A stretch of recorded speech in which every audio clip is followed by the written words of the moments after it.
Do you want to learn how to read and reply WhatsApp messages from an Apple Watch? I'll show you how to do it. First of all, go to your iPhone and open Watch app.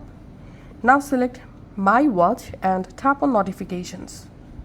In Notification settings, scroll down all the way to the bottom, and here under Mirror iPhone Alerts From, make sure to turn on WhatsApp. And if you don't see the WhatsApp option here, then make sure you have installed the WhatsApp app and log into your WhatsApp account. Once this option turn on, now on whenever you receive any WhatsApp message,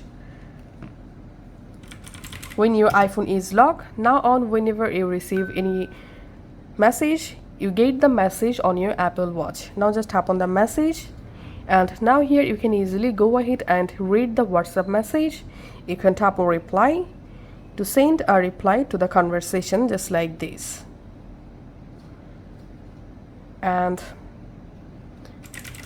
I'm sending more messages, and you can just scroll down here, and here you will find all of your WhatsApp messages.